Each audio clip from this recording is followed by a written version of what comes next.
This job is going to literally kill me from the stress. And I said, Dad, here's the deal. With the money you've got saved up, although it's better than the average person has right now, if you want to retire today, after 5 or 6 years, you'll run out of money. So you better hope you die in the next 5 or 6 years. Yeah. And he's like, okay, that's not what I wanted to hear from you. And I was being pretty blunt with him. He's like, what do I do? I said, I don't know. You did everything right. You've been stuffing money in your 401k. You've been getting your company match. You're debt free, including your house. You're supposed to be, you're the person that I teach everybody that's in their 20s and 30s right now that they should be like you. And it's not working. It starts with just taking that leap. Man, you have to work hard. You have to be incredibly smart. Choose something that even if it fails, you are going to be proud of it. Doesn't matter how badly you got beaten in battle. Be kind, be kind, be kind. Become a better person, a better leader, a better business. Go with your gut. I'm Samuel Donner, and this is Finding Founders. Okay, so can you state your full name and 3 or 4 sentences about who you are and what you do? Yeah, Chris Miles. I'm a CEO of Money Ripples, and I help people create financial freedom just like I had to do twice by the time I was 39 years old.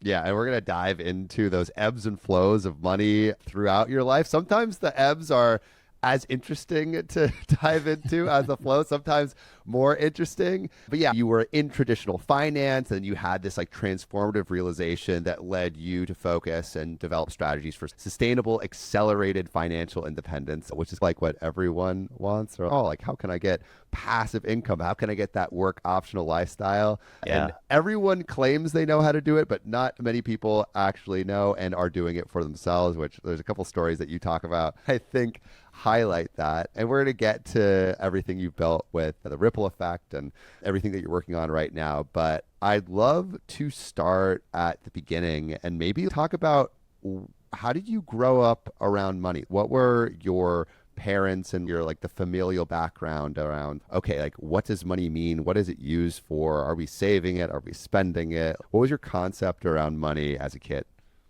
Oh, the main concept was there's never enough of it. Right? Can't afford this. We think I am made of money. Money doesn't grow on trees. All that kind of stuff I'd hear growing up. So it was always about how we couldn't afford things. Very much middle class, but just like that broke mentality, almost like a Depression era mentality. Because my parents were born just after the Great Depression, like just during World War II, very beginning of the baby boomers. And so for that, money was always about just don't spend anything, spend as little as you can, save everything, put it away. Never had a purpose. You're just supposed to save. That was, heck, even when I got to college, like the first time I had a line of credit or an overdraft used, I thought I was going to go to jail because I was like, wait, I don't have money. I don't have cash. Are they going to kill me for this or what? And no, they're not loan sharks. It's just the way it is. Money was always about what we can or can't afford. There was never enough of it, often even never enough time. Again, they taught me good values. They taught me a lot of good values about character, hard work, your word is your bond, integrity, that kind of stuff. But yeah, money was the one thing that was just always taught about not being enough of, or even like a zero-sum game. Because I remember one time as a teenager, my dad told me, I decided to have you kids instead of buying that Corvette. I gave up that Corvette to have you guys. Like, wow, thanks. I'm gonna make sure I talk to the therapist about that one. If keeping the therapist employed, at least it's not a zero-sum game for the therapist. They're benefiting from this too. Okay, so it sounds like they don't have the exact same views around money that you do. Do you remember your first inklings of like entrepreneurship as a kid or young adult going to college, or also maybe going from like high school to college? Did you have a concept of what you wanted to do with your life? Yeah. It's funny because I never thought I would be an entrepreneur as a kid. That was never my dream per se, but there were little hints or secrets that I would go that route. Now, understand, as a kid, I was very shy. I literally, in first grade, I would not do Snow White and the Seven Dwarfs. I was like, no, I'm not going to do a play. And my teacher says, how about you be bashful? I'm like, no, I don't want to do bashful even. No, you have 0 lines. It's just this one line where you nod your head. That's all you have to do. And I was seriously so nervous that I threw up beforehand to do my one little head nod in that play as bashful. So you would never think a guy like me would ever want to be an entrepreneur doing anything like what I'm doing here right now with you, right? And that's the thing. I was just a smart kid, quiet kid. And Yeah, I was always the one that kids would copy off the homework and whatnot. But I had ideas. Like I remember, I think I was 7 years old. I think this would probably have been my very first entrepreneurial idea that I had. Was my mom, I didn't know this at that time. I didn't know about network marketing or anything, but my mom had an art gallery because she was an artist, but she sold retail things like Amway products or Herbalife, if you know what those are. Yeah. And so I just thought those were just health products she was selling on our shelf as additional products because that's what she did. It was all retail stuff. I was like, I have an idea. I'm going to create the best health shake ever, this health drink. And I was going to mix some of the Herbalife. I was going to mix some of these other ingredients. I even put Tang in it. If anybody even remembers drinking Tang at some point in their life. Like I was mixing all these ingredients together. It was like vanilla. It was almost like a orange creamsicle, but way more disgusting. I even poured milk. And I based the price of it off of the number of calories. And I don't know if I did the math right, even as a 7-year-old, because I was doing some pretty complicated math. I probably should have done, I didn't quite know like fractions and percentages. So I was just adding up all the calories. I'm like, oh, this should be like a $15 drink. Wow, you were before Erewhon on the overpriced smoothies. Right. So needless to say, that business idea failed. It never really got off the startup phase of the ground. But I did do things like, which again, it shocks me I ever did it because I was such a shy kid. But there was sales competitions, right? You know how kids are like, hey, go out and sell this stuff, or here's a magazine, the give your raffle parents and guilt tickets. them into buying it. Yeah. And so, they had better products. Like I remember, like for band, I was selling things like different like types of knickknacks, like brass trinkets or whatever, like things you might have, candle holders or whatever. I went door to door selling those. Wintertime was always my favorite because you sold like pepperoni sticks or teriyaki sticks and stuff. So I would go door to door selling those, and I would go to like family events, and of course all the guys in the family, dude, give me a bunch of those. Yeah, like those are great. They were like, seriously, like these are like, the sticks are like this long, 1.5 feet, at least 2 feet long sticks. They're selling for $1 each, which now you can't find anything even close to that. But I would sell those. And the time that, and then my main drive was I just wanted the awards. Like I wanted like the free prizes that you can get from selling, because I couldn't buy it. I couldn't sell those drinks. So I had to do something to make money or get the things I wanted. So I would do that. And the time I actually did the best, I think it was in 5th or 6th grade. And I remember I worked my tail off selling those pepperoni sticks and everything. And I got in the top 10. And so they said, all right, you get to pick whatever you want. And I remember trying to choose between a skateboard, because I was learning how to skateboard then. And it was definitely a better skateboard than my mom bought for $20 at the grocery store. Or it was a fishing pole, right? And my dad was a big fisherman. And so I like stood up on stage and kind of went, I'll take the fishing pole. They're like, all right. They're like, you a big fisherman? I'm like, my dad is. I'm going to give it to my dad. And like to this day, my dad is like one of his fondest memories that he ever had. He's like, I can't believe you gave up that skateboard to give me a fishing pole. I was like, I thought it would be cool. Save me on Christmas. Yeah. I was doing that kind of stuff. Careers I wanted to do. At first, the earliest one I can remember was probably when I was around 9. I wanted to be an astronomer. Then it shifted to being a physicist when I was about 11 years old, 12 years old. So I went from really, it was something in the sciences. I loved science and whatnot. And then of course, I got sick with a bunch of asthma attacks at the end of my 7th grade year. And I started watching a lot of MTV. And pretty soon I really started having a love for R&B. I started to love all kinds of eclectic music. People are like, what's your favorite type? I'm like, whatever I'm in the mood for. Like, it can go from top 40 to R&B to hip hop to hard rock or heavy metal. It can go all over the place. Country western or whatever. But I was like by the time I was like 14 years old, I actually want to be a music producer. And specifically from Motown or LaFace Records, like L.A. Reid and Babyface when they partnered up.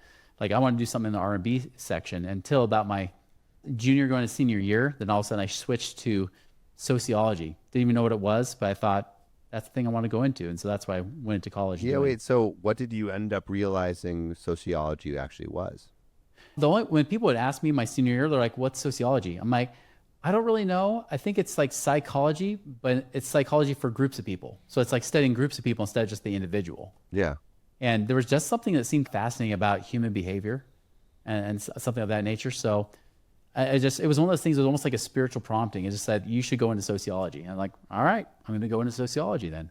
And was that like, did you think that would lead anywhere? Or because I feel like sociology is one of those collegiate paths that doesn't have a defined endpoint. Like a doctor, you go to med school, or you go to school to become a lawyer, and then all right, you're the lawyer, and that's the endpoint. Like sociology, like sociologist, but I have no idea what that means. It's like, what was there? Did you have any direction with that of what that endpoint would be?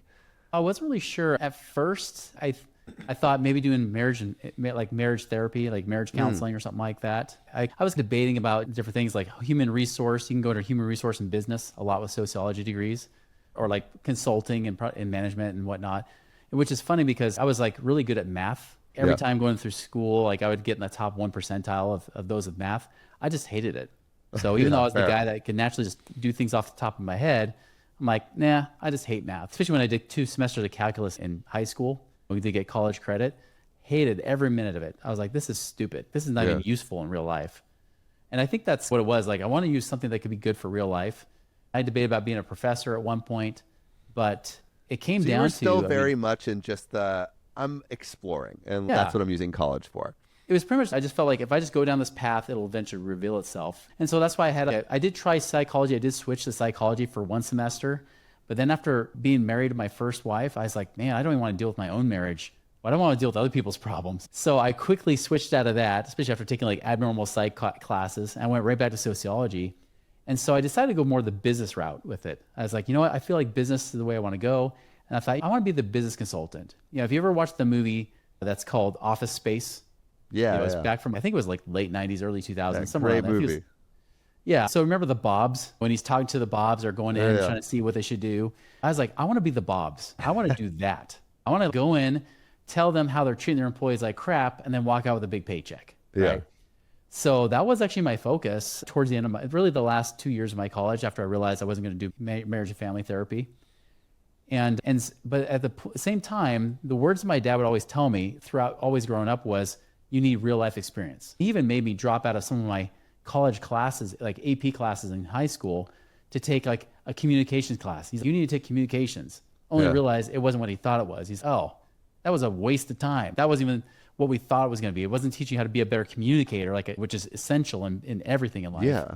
So he's like, you need real life experience. And so I realized when I was like really just one paper away, not even my thesis. I had already written my thesis, did my capstone project for my bachelor's. And by the way, it was a bachelor's in sociology, but I had an ability to get a triple minor in psychology, Japanese, and ballroom dancing. Triple minor, that's crazy. Yeah, I had almost too many credits to graduate because I had all these extra Japanese credits I got because I lived in Japan for a couple years. I took a break from college to do that and then came back and they gave me like 16 credits for credit hours for Japanese automatically. And then of course, I had all the psychology classes that were good, and I was doing a lot of ballroom dancing because I was on the world championship team as well at the same time. So I was like, I could really go any direction if I wanted. Yeah. But I figure I'm like, if I want to be a really good business consultant, I don't just want to walk out of here with this degree and then get an MBA, and then I'm just a snobby kid thinking, oh, I've got a degree, you should hire me, when I have no real life experience. So I said, you know what? This is a good time. I was going through a divorce at that time as well. So I put off my final paper that I was supposed to just publish in a journal and I'd be done with my bachelor's. And how old were you at the time of that first divorce? 23. 23. I was 23. So I was only married for a year and a half. That's early. That's very early. That's early to go through. How was that for you? It was rough. I was very fortunate to have some understanding professors because they were like, oh yeah, I've been through one too. Take whatever time off you need to do. I even like my capstone, my thesis project, even though I had presented it, the paper wasn't done until a few months later after the term was already over. So take your time, just turn it in when you can get to it, because I was going through the divorce at the same time as I was finishing up my degree. But by the time I finished my paper, I was, oh, this sucks. Yeah. And I was like, it's a good thing I'm taking sabbatical because it was tough. It could have been rougher if we had kids. We didn't have any kids. So it was really a short 1.5 year marriage. It wasn't very long.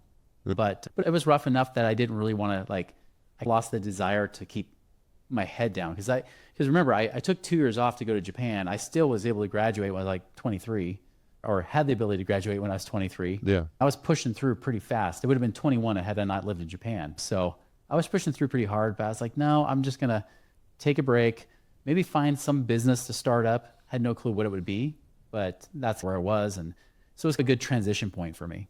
What did you end up doing post BYU? Yeah. And so I went to Utah Valley University. BYU was 5 minutes away from me. Did you? I thought you went to BYU. There's one college called BYU Brigham Young Idaho University in for Idaho. 2 years. Okay. Yeah. And it was then called Rick's College Utah back then. Valley University after. Yep.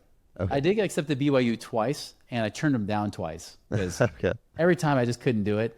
That's why I went to the Idaho one, which was great. It was a much smaller school. I was able to I actually break out of my introverted shell a lot in college because of that school that I went to in Idaho, because there's like only 8,000 or 9,000 kids. But then when I came to Utah, I realized I had this thing for ballroom dancing.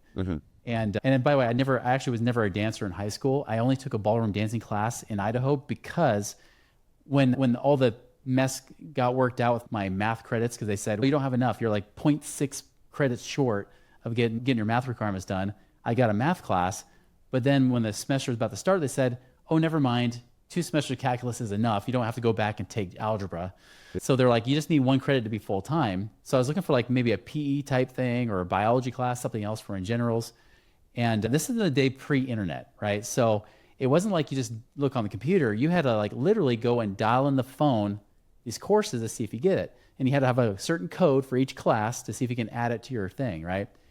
And I was there at the registration office, and when they post up all the things that have available classes still open at that time, and I hear this girl talking to this guy saying, there are a lot of girls in this class. You should do it. I had no clue what she was talking about, but I was like, I snuck over around the corner of where the paper was to see what she was looking at. It was a social dance class. So I snuck around. I was like, okay. And the funny thing is I was trying to add it and it didn't work, but all of a sudden the memory came to me as, oh, it's because you saw like these restrictions. You just have to talk to registration to get it added. You just have to add it manually, not over the phone.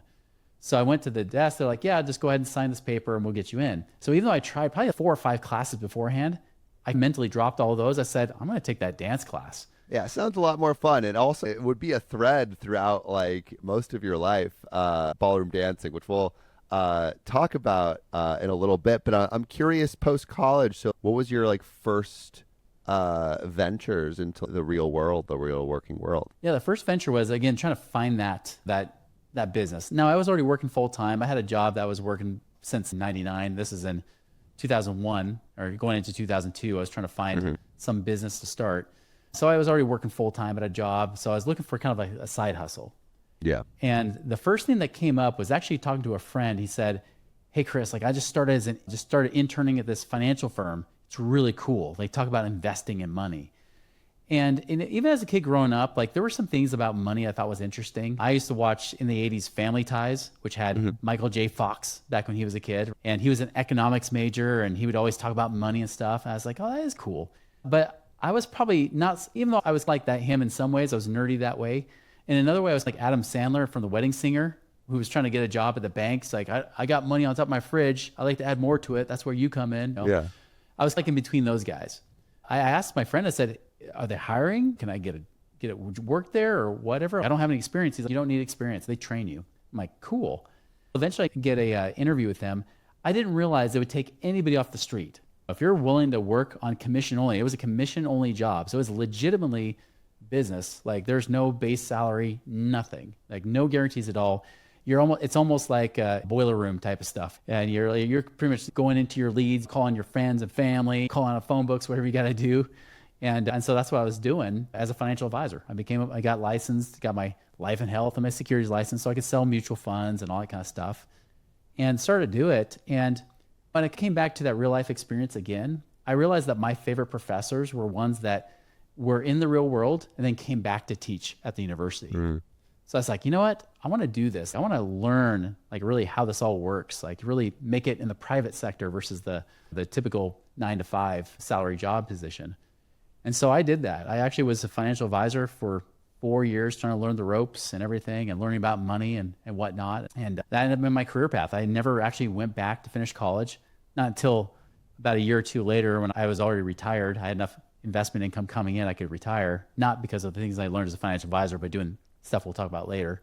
I did try to go back to college, but they wanted me to take another 1.5 years of schooling. Yeah. I said, screw that. Like I make more than anybody with a PhD right now with what I was doing in investing in real estate and stuff. So I said, forget that. I'm not going back to college and getting my degree. So I dropped out. But that's pretty much the path I took. I realized really I want to control my time, my freedom, my money. Like I want to be able to make my own decision, not have somebody else tell me how much money I make or when and I so like you had this idea of the kind of lifestyle that you wanted, and you're building this interest and I guess also the skills necessary for that lifestyle. But I think also having people that have achieved that lifestyle a little bit ahead of you is like important to make sure, okay, am I actually building the right skills? Am I building the right experience toward the life I want?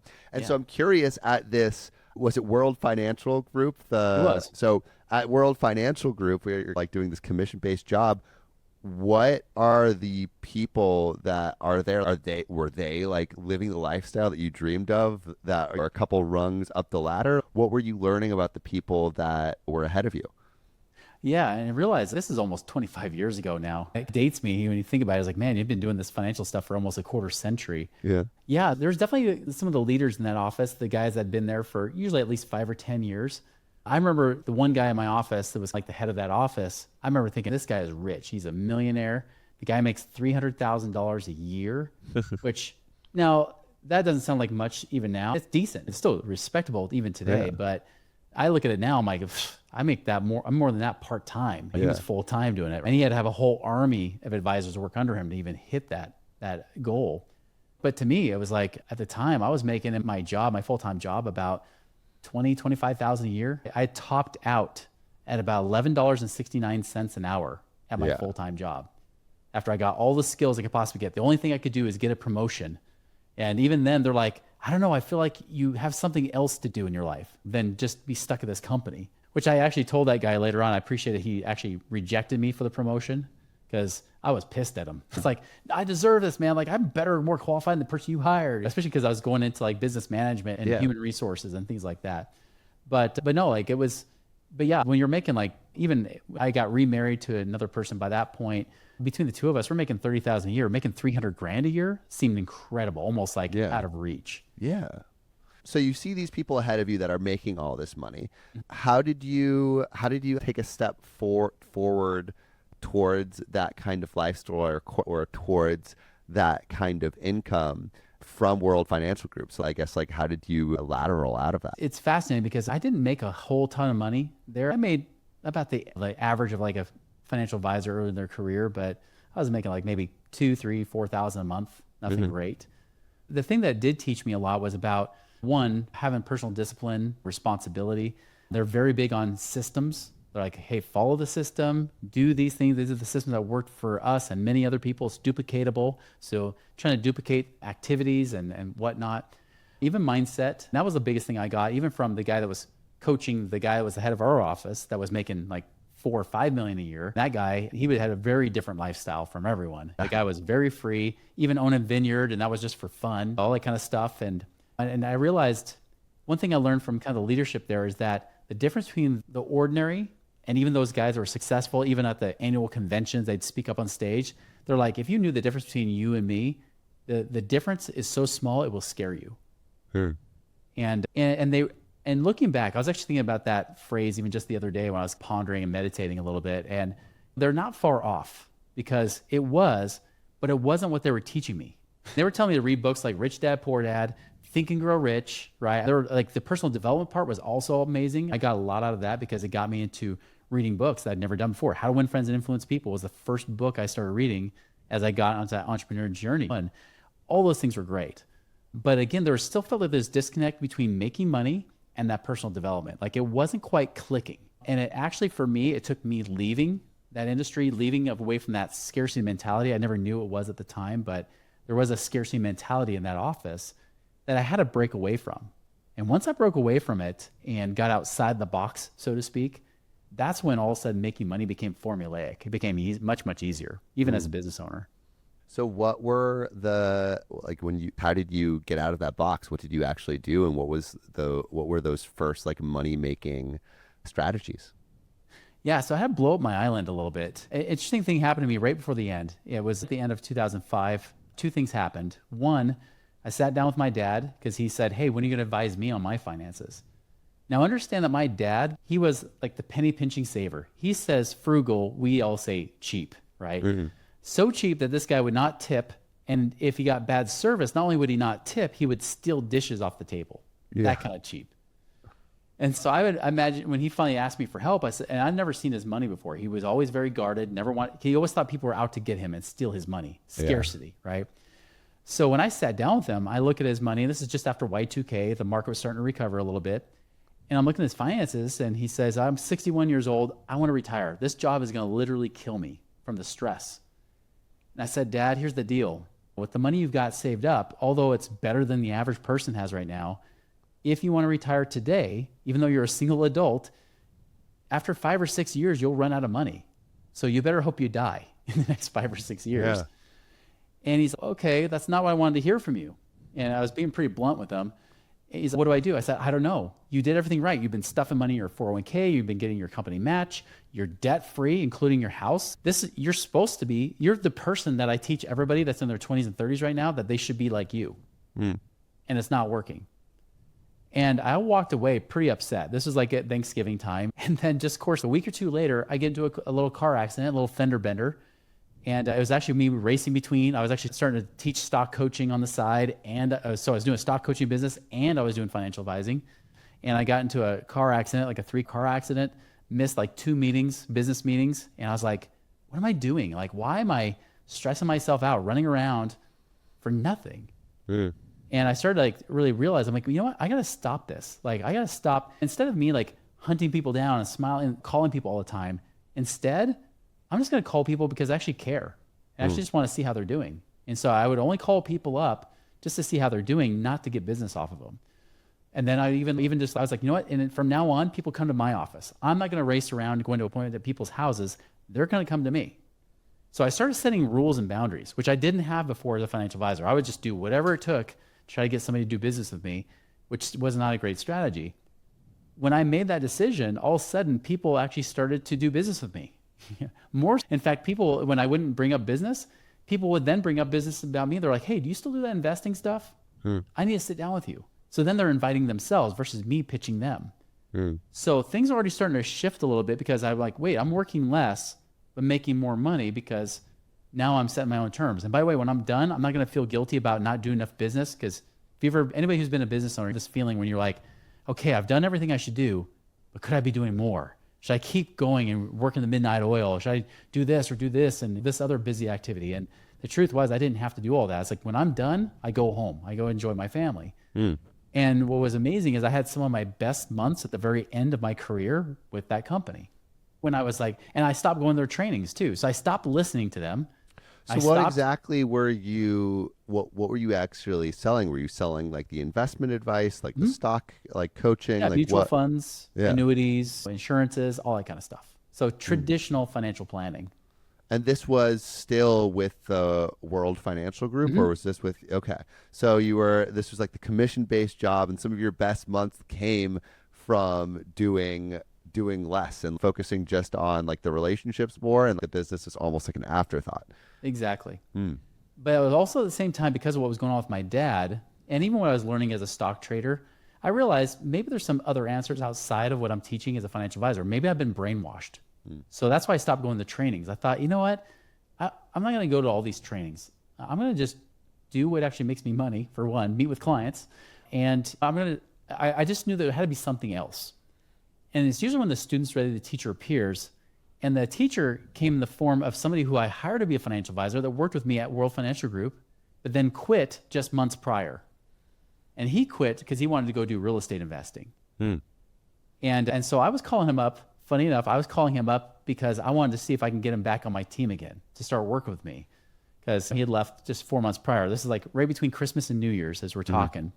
So I call him up expecting to hear that, oh, nothing's happened, this real estate thing. Yeah, you want to work with me?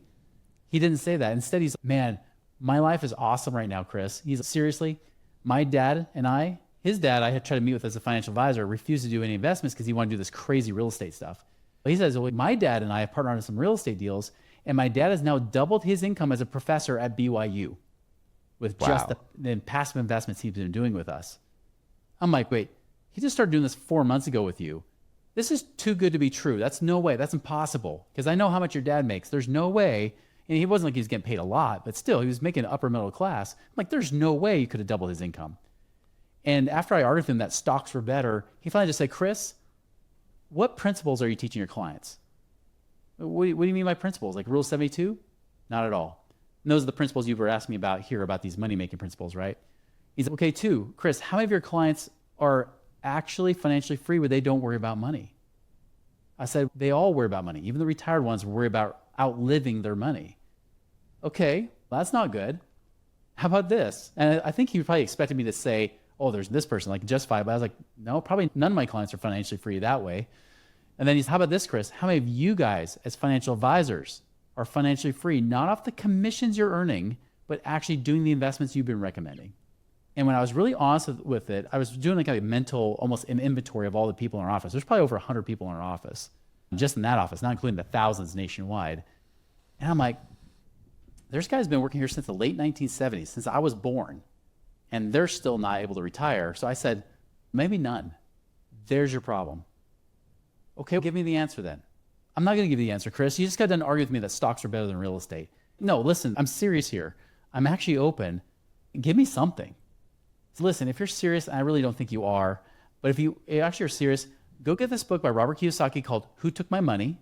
It's another rich dad book that not many people know about. And then go listen to this AM Talk radio show here locally, here in Utah, with these two real estate investors. Listen to the show. It's every morning at 9 o'clock. Listen to their show, and then we'll talk once you do that. And I said, all right. And so I immediately that day went to the bookstore, got Who Took My Money by Robert Kiyosaki. Just so you know, that book just says mutual funds suck.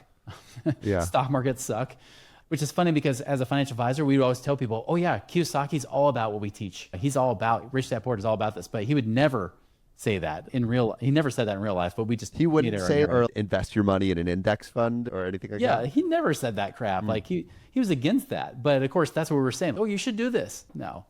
And then of course, what was like the argument that at that time convinced you that the stocks were like, I guess, like, how did you understand that it was better to do this real estate thing? And I guess what even is the real estate thing versus the mutual and index fund route? I was trying to play both worlds for a few months as I was gathering more information and learning more. But ultimately it came back to me liking to find evidence. If you find a common thread throughout my life, I like to find evidence, real life things that work. And it came back to that. And he got me doubting. Now, I was already doubting because when I was teaching people how to trade stocks and options, I was doing that on the side. A lot of those stock traders would make fun of financial advisors. They're like, no way. They're like, those mutual funds are mediocre at best, high risk, mediocre returns. You'd be better off just investing yourself. You can make way more money investing yourself. So I started to become more open to that idea. But then when it came to real estate, now real estate was a harder sell. But the thing that broke it, and it actually, funny enough, it wasn't even these guys on the radio show. They were talking about founding fathers, principles of economics and money, which is all good stuff, right? Things like one of the big money principles I learned that helped me become more formulaic with making money was dollars follow value. It's not, it doesn't take money to make money. It takes what kind of value it can create. How can you serve people, solve problems for them that money is just a byproduct because people will pay you for that service or problem solved. And that rocked my world from a business standpoint. But from the investing standpoint, when they're talking about real estate investing, they went all the way to this cash flow, passive income mindset. Because if you think about the traditional money mindset when it comes to financial advisors, it's always set and forget it, compound your interest because it's the eighth wonder of the world, even though Einstein never said that about compounding interest. But we always skew it to be that way.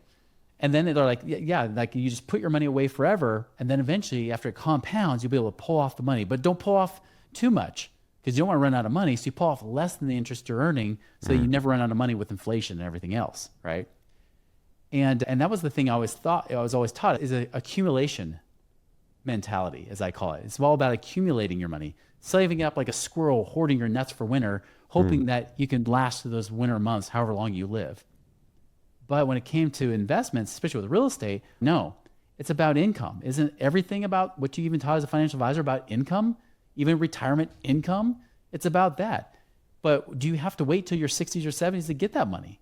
What if you can actually, like, for example, invest your money even with a real estate investor? Maybe you're a passive investor. And this is why I teach a lot of my people today is as a passive investor, yeah, you can go and buy and sell real estate and make a lot of money there, which I saw plenty of guys in their 20s and 30s, financially free and multimillionaires doing real estate investing, not from being in mutual funds. You never hear anybody being interviewed on like the School of Hard Knocks guy that goes around interviewing millionaires and millionaires. You never hear anybody saying, hey, how'd you become a millionaire? I saved in my 401k.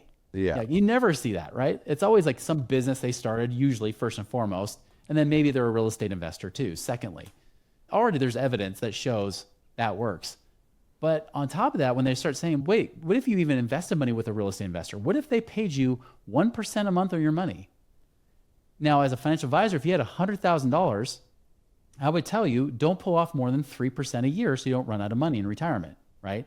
People used to say the 4% rule. That was like debunked 20 years ago, but still there's a bunch of people that still teach it. Even in the FIRE movement, they still teach it. That's a bunch of crap. By the way, I got kicked out of the FIRE group on Facebook because I taught the truth about how I actually became FIRE twice by the time I was 39. But yet they still want to listen to everybody else because it defeated their narrative. Because I'm like, no, that doesn't work. What do you have problem with, and what is your like the actual truth of it? Yeah, the problem is this: is that one, they say the 4% rule, you can live on 4%, but they're basing that off of investing in like index. 4% rule is like basically what you have saved in like an index fund or whatever, because on average, an index fund increases 7% a year. If you always take away like 4%, then you'll never dip into the principal, and you'll always be off. You'll always have enough. The interest. You'll always have enough, and your account will grow and grow. Yeah. So they built that off a couple faulty premises. One, they built on that. They think the S&P 500 is actually averaged like 10.5, 11, 12% a year. That's false. It hasn't. The S&P is an actual real yield that the S&P is about 8.5% for the last 30 years, not 11% or whatever they want to claim. So they always say, oh yeah, you'll earn 12%. Even Dave Ramsey will say, you earn 12% a year. You could pull off 8% a year and still never run out of money. It's just easy math. I'm like, that's easy math for your little easy brain, but it's completely wrong. Like it never does that. And that's an average. You have down years, you pull out money, you actually pull out more. It's called disinvesting, right? Where you actually pull out more because say you have $1 million, you're like, I'm just going to pull off 8% a year. That's 80,000 a year. I'm good. Well, if you do that, you pull out 80,000, but then at the same time, the market drops 20% like it did in 2022, your million goes down to 800,000. You pull out 80,000, you're down to 720,000. The next year, you still have to pull out another 80,000. You have to get like a 50% return to make up for that loss just to get back to where you were before. And so that's not very realistic. That's why people run out of money so quickly if they try to go off that. The 4% rule, they took that rule. This is the other bad assumption, not just the market returns, right? But the other bad assumption is that the 4% rule, quote unquote, was never a rule. It was based on a study from 1926 to 1976. This is a study that's now almost 50 years old.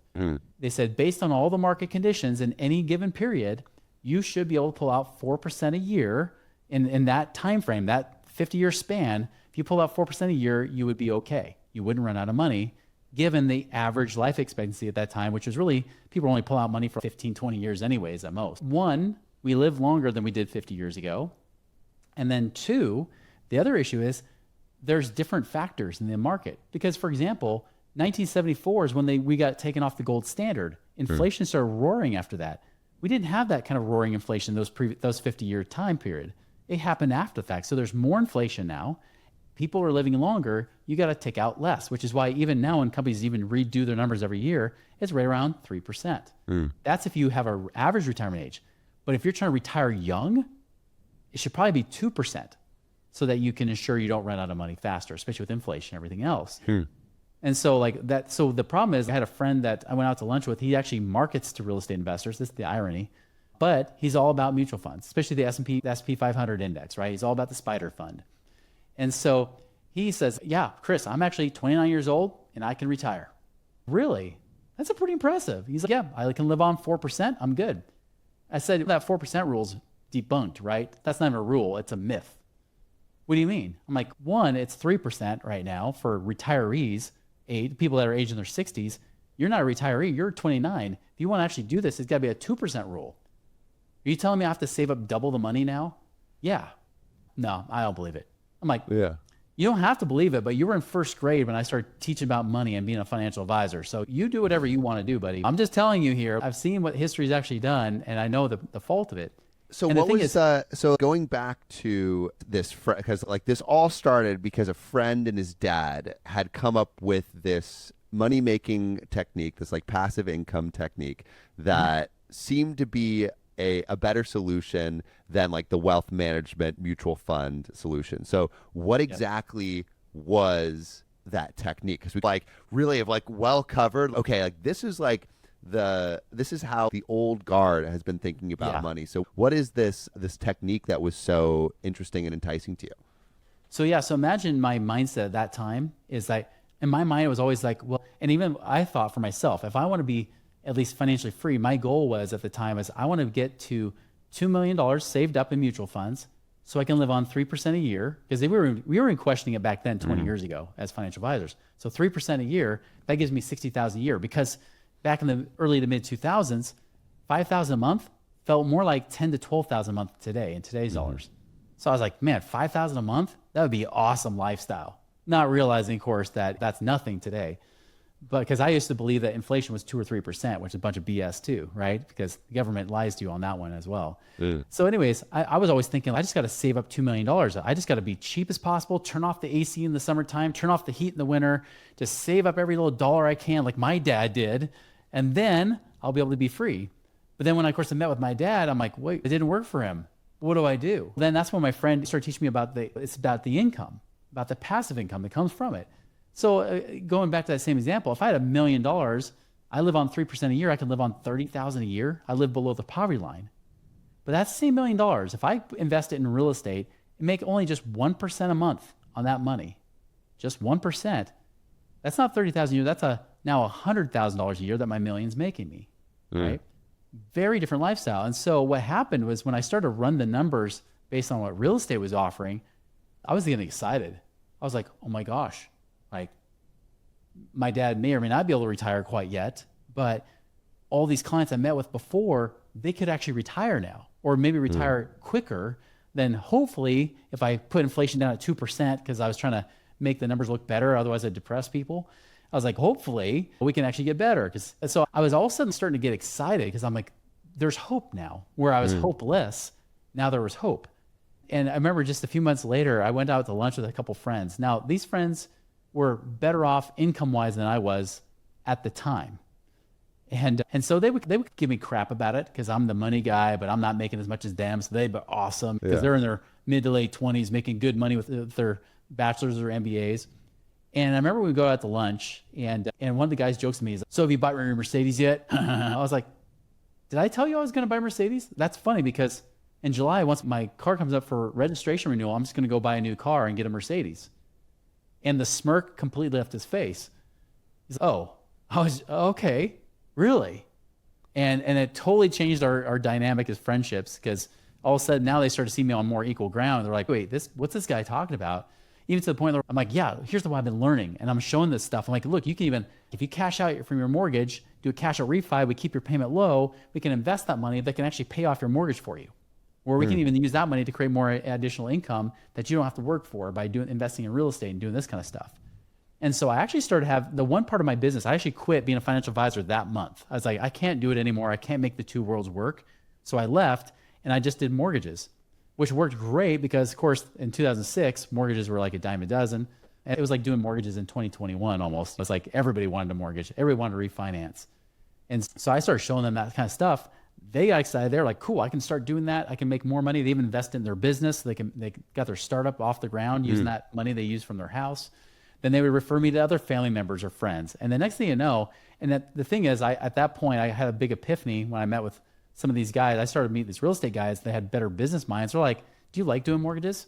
No, I hate doing paperwork. Well, find somebody who likes to do the paperwork. And so I would literally just send them on. I had a mortgage license still so I could get compensated. I would send them all over to this nerd in our brokerage that loved doing paperwork, didn't like, meeting with people all the time, but he loved getting referrals. Send it to him. I get paid 50%. So I was literally like, I was working like almost no time at all. I'd spend like a half hour to an hour at most of these people and get a check for $1,000 or $2,000 a month.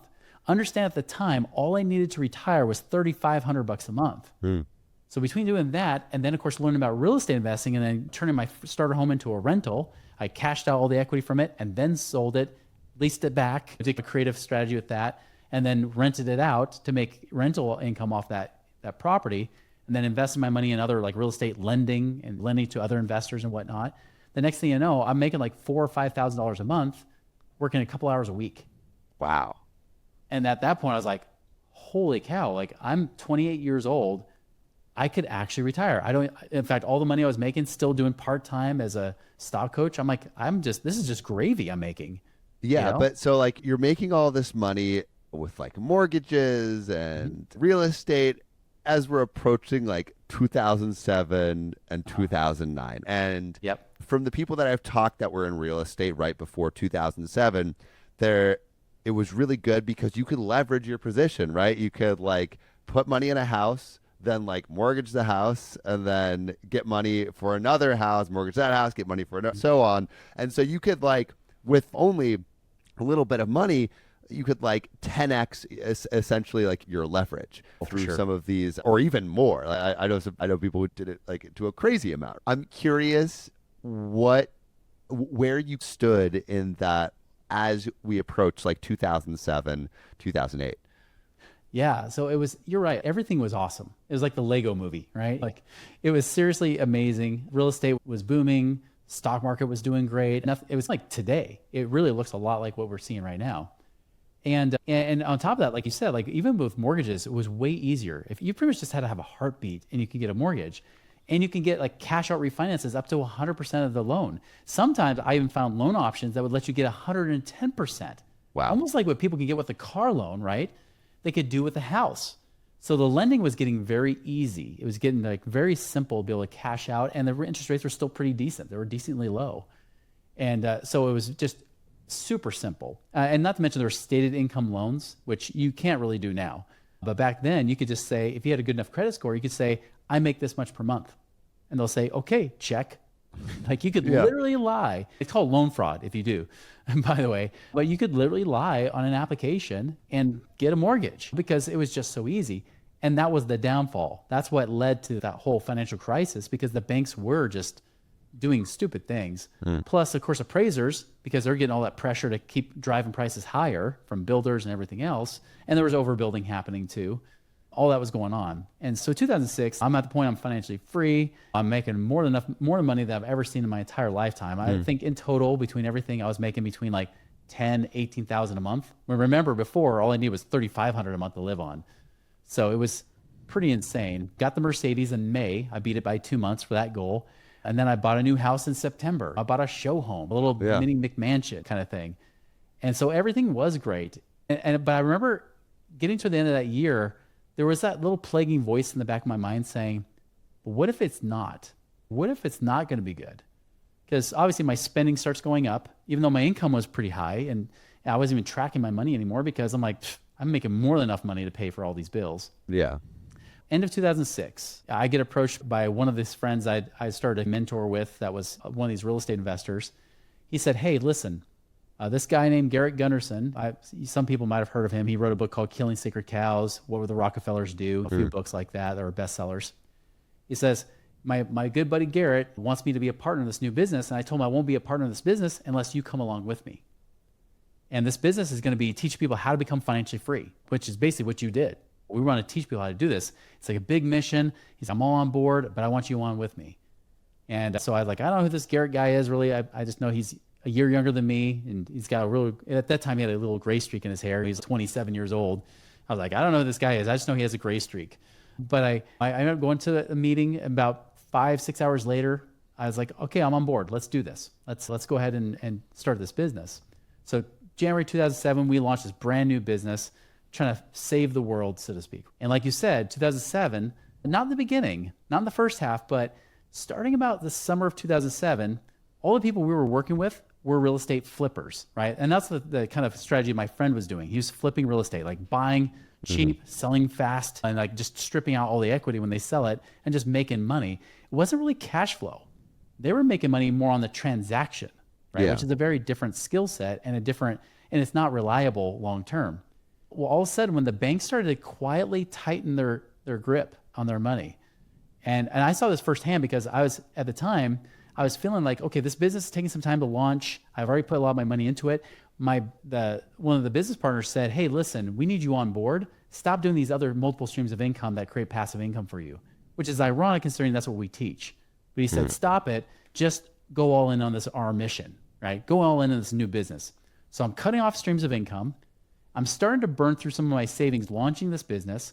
Yeah, I've got like lines of credit, but I noticed that eventually by May of that year, I'm like, wait a minute, I'm run up lines of credit now. I'm starting to run up a credit card and my savings is getting a little bit tighter than I want it to be. And I started to track my money and I realized I was in the hole about $15,000, $16,000 a month between my business and my personal finances because the money we had coming in wasn't enough. Why it wasn't coming in? Because all of a sudden the real estate investors we're working with, they were having a tougher time. So they were like, yeah, I want to hire you, but let me just get the money. Wait, just till I get the money. In July, I had renovated my new house, my McMansion, right? I was feeling so happy because even the money I spent on the renovation, the house appraised for more than the renovation costs. So now I got all this equity. I go to the bank and said, all right, I want to do a cash out refinance. They said, okay, no problem. If you just get your score up 2 more points, we'll give it to you in August next month. Well, I did. I come back in August, the score goes up like 3-4 points that next month because all I had to do is pay my bills on time. And then they said, we just changed the rules last week. So if you just do X, Y, and Z in September, as long as your credit score stays high, then we'll give you the loan. And all this meantime, I'm like, okay, I'm starting to see my savings dwindle a little bit. I really need this cash out refi, not just to invest. Now I just need it to make sure our business goes longer because these real estate flippers aren't getting financing from the banks either. What's going on, right? The banks are starting to be a little bit stricter. September 2007 rolls around and they tell me, sorry, we don't do cash out refinances for business owners anymore. And it was just soon after that, we started to hear things like Lehman Brothers and all these things, AIG and all these failures starting to happen. The banking industry by 2008 was just going to just failing like crazy. And so it sounds like you were initially losing money because you were investing so much in this startup. Is that true? That's exactly it. I cut off my other streams of income. So I was focusing all my time and energy to that. If you had not cut off your other streams of income, do you think you would have been okay? I would have been much better. Yeah. If I would have done that. Because the other streams of income, though, wasn't that in these high leverage real estate positions that were also getting affected with how like the 2007, 2008 like housing crisis? Yeah, but not all of them were really relying upon that. They were still okay because I still had like my rental property or whatnot. Right. It wasn't cash flowing great, but I still had equity in that and whatnot. But with the rental property, and sorry with this slew of questions, I'm just trying to fully understand, but like with a rental property, yes, it's more stable, unlevered revenue, but it's also dependent on the people inside that rental property actually paying. And like in a massive financial crisis, the idea that someone could pay that might not be true. And depending on like the state, like you have harsher or more lax eviction, and so you can't get someone new in there. So I guess what I'm saying is like it did seem like a mistake to cut off all of these streams of income, but I'm wondering like to what degree those actually would have been safe in like an economic collapse to the magnitude that we had. Oh yeah, they would definitely been affected for sure. I mean, even like the mortgage stream of income I was getting because I was just referring mortgages on and then getting paid half the commissions, right? Even then, like that was one of the things that they asked me to stop doing. They said, we have our own mortgage brokerage relationship. Stop referring everybody to these guys. Even though it was all my own people, my own referrals, I would get paid nothing.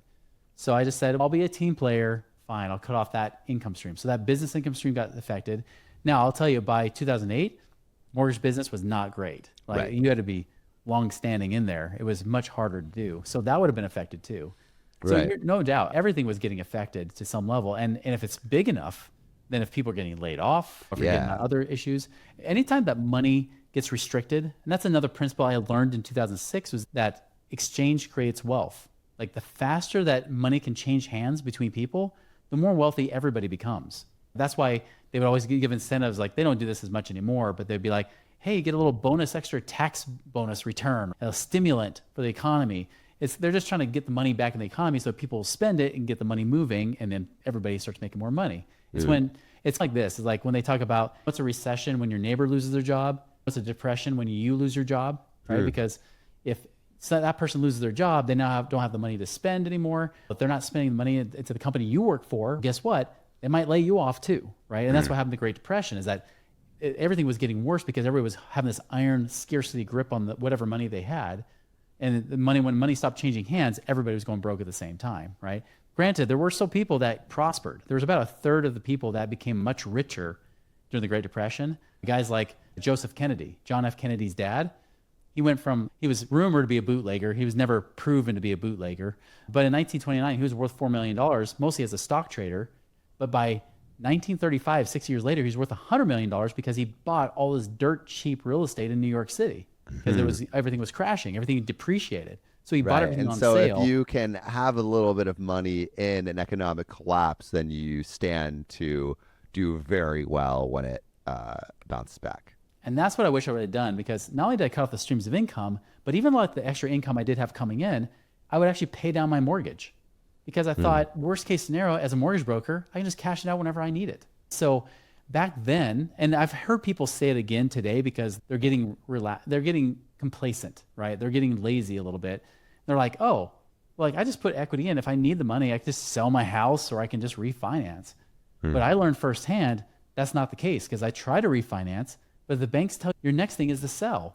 But again, if the banks are telling people no, who's going to buy your house, right? Unless you have the dirt cheap house that everybody can afford, it's not going to happen. And that's what happened with me is that I tried to get the cash out refinance. I got a little bit of cash out they finally gave me, but it was nothing. It barely paid for a month's worth of expenses. Eventually, I was just in a harder spot anyways. What was, it seems like the effects of this financial crisis are closing in on you. The weight of starting the startup is feeling like heavier and heavier. When does it come to a head? Like when you're like, oh, wow, I'm in debt. Yeah, that end of 2007, when I realized I couldn't get a cash out refinance and I knew I had people to pay, eventually I turned in my Mercedes. I said, here, take it. I'm not going to be able to pay you anyways, so just take it back. Then they auction it off and sell it for $30,000 less. So then I'm supposed to owe $30,000 after they auction it off. Yeah. That was not fun. And that was a car I was like, hey, I wasn't upside down at the time. But when you auction it, you're going to be upside down. And so that happened. And then, of course, like with my house, I couldn't keep making the payments. The payments were like $6,000 a month at the time, or almost $6,000 a month. I stopped making payments on it. I tried to sell it, and then the bank kept telling us no. So we tried to even do a short, and eventually because the values kept coming down, the real estate, I was like, okay, now we can't sell the property. Now we have to do a short sale where you sell it for less than what you owe. The banks kept saying no. The bank that owned the note on my mortgage was Lehman Brothers, who of course, they went under, but they actually had a massive class action lawsuit against them for unfair mortgage practices, including what they had done to me. I did eventually win. I got $300 back from that lawsuit. So that was awesome, considering I lost hundreds of thousands of dollars. Eventually, I had to foreclose on that house, like in 2009. It was about 2 years later or almost two, I guess it wasn't quite 2 years later, about a year and a half later, that we foreclosed on that house, and somebody bought it at the courthouse. So it was all coming to a head pretty fast. I was sinking fast. Collector calls starting to come in. I felt like a fraud. Because naturally, I'm the guy who was supposed to have it all figured out. I was telling people. And your business was like, this is how you make money and keep money, and now you're in debt. Yeah. You're supposed to get out of the rat race. Here's how you actually do it. And then lo and behold, I'm back in the rat race, seriously back in the rat race, to the point where eventually, like by 2008, 2009, I'm like on welfare. Like I'm literally like trying to tell people how to do it. And so that's why all that coming to a head. And then, by the way, there are people in our business who are starting to quit because they're all struggling. They're all having their same issues too. In some ways, I was better off than some of those other guys. In other ways, worse off, because some of them, they were putting their money in, and all the income they were making, all the passive income was gone because they were putting their money with guys that didn't know what they were doing. Like they were just gambling, because that person would say, I'll pay you 4% a month on your money, or I'll pay you 3% a month on your money. And they're like, cool, let's throw my money at that. But they didn't know how to invest themselves. And so when I found myself in that quandary where I feel like I'm a fraud, that we have that imposter syndrome happening legitimately, that's when I stopped teaching people how to get out of the rat race. And a lot of times I even talk to people and they'd say, Chris, I would love to pay you to learn the things that you've learned about money. And you're like, I don't know anything. Yeah, I wouldn't try to say that's like business suicide, right? But that's what I was thinking. I was thinking exactly that. One, I don't know much of anything at all. But two, they would say, Chris, I would love to pay you, but I just don't have the money. But in the back of my mind, I would be thinking, you're better off financially than I am right now. Like I went from millionaire, now I'm like upside down millionaire, where I'm like over $1 million in debt, right? Because valuations dropped, and of course credit cards ran up to the point I maxed out my credit cards. Even my Costco card was run up and everything. Everything was really I was out of money, plain and simple. And so I would tell them, I said, listen, if I can help you find the money, would you then pay me? Like basically, if I find the money for you to pay me, would you then do it? They're like, well, yeah. Because the one thing I was doing is I was getting very creative, right? I was finding ways to stretch out every dollar I could. I was tracking my money again. Remember, I wasn't doing that. It's like air. When air is so abundant, you never count the number of breaths you have, but when all of a sudden air runs out, you count it. It's the same thing with money. And so that's what I was doing. I was really like literally counting every dollar, figuring out like, how do I increase income? What can I do to create value? What can I do here or here? How can we adjust? And so I was starting to pivot within the business. Even though the business was still teaching one thing, inside that business was starting to pivot to teach my own kind of stuff, which was, how do you find and free up money? How do you get creative with debt? Because I was getting very creative with debt and even learn how to negotiate down debts or whatever. Or I was even learning, like, here's the debt I would pay off instead of focusing on interest rate or those kind of things, or what's the lowest balance, like you hear with the debt income or the debt avalanche or those kind of things, or the debt snowball method. I would teach what I call now the cash flow index, which was, hey, let's figure out what's the least amount of money I can pay on a debt to free up the most amount of money per month in my budget. So I would go for the one that would have the highest ratio, which I call a cash flow index, which I divide the payment into the balance and I pay off the one with the lowest number or the highest ROI, if you look at it that way. And so I started teaching people this stuff and they're like, that's genius. Whoa, I just found another extra $1,000, $2,000, $3,000 a month. This is great. And so I started to create a whole new business over the next year between 2008 and 2009, teaching this kind of stuff. All the meanwhile, yes, I'm getting the collector calls. Friends stopped calling me, but those collector calls never stopped calling. They would call all hours of the day, all the time. I'll tell you, the worst collector call I had was actually about my Mercedes. The guy called up and said, hey, so we're looking to maybe make you an offer. If you could pay us $1,100 a month, we'll make sure we can help you pay the sucker off. I said, do you realize that my payment on my car was less than that? If I couldn't pay that payment, what makes you think I could pay $1,100 a month? And the guy got mad. He said, you know what? You're the reason why this country's in the situation we're in right now. Like, you're the reason why everybody's failing right now. I got so pissed. I was like, I want to say, give him the finger or whatever. Yeah. But I was like, how dare you say that? I was like, I've hired people just like you. I've paid people hundreds of thousands of dollars in my companies to do stuff, to make a living. Don't you dare give me that crap. And I hung up on the guy, right? Yeah. I was so mad, but part of me was mad because I knew there was some truth to it. Yeah, I wasn't causing the economy to crumble, but yeah, I wasn't keeping up with I wasn't honoring my commitments. I wasn't living in integrity financially that way. I was just trying to figure out how to make it work. So eventually I had to shift my focus. And this is when everything started to change for me. I was already trying to help people out with the cash flow side, but still it was like 1-2 people at a time. It was very small. The income was coming in just barely to help our family, but again, we had to get welfare to help with buying food and things like that. Eventually in 2009, by the spring of 2009, we got foreclosed on right before my 4th child was born. So we basically had to go find a place to rent. So we found a smaller place to rent, got our expenses down to $4,000, $4,500 a month, down from when it used to be like 20 grand a month between my business and personal. Business was still up there, but I even got really creative on how we could lower my business expenses and things I was paying out for the business and everything else, that I was trying to really just live on a shoestring budget. And during that time, I realized that the thing that had to shift wasn't my money, it was me. So I was reading 2 books at the time that were very helpful. One was called Never Give Up by Donald Trump, who became president. But I would call it one of his more humble books. If you were to ever use that word with him, I know that never happens. Most of his books and most of the things that comes out of his mouth are never humble. But he would talk about his failures and how he overcame those failures. So it was very useful to me. Like, he would talk about like massive projects, right? Even the fact that he would talk to he was telling his wife at the time, that walking by a homeless guy, it's like, hey, that guy is $900 million richer than I am, because he was $900 million in debt.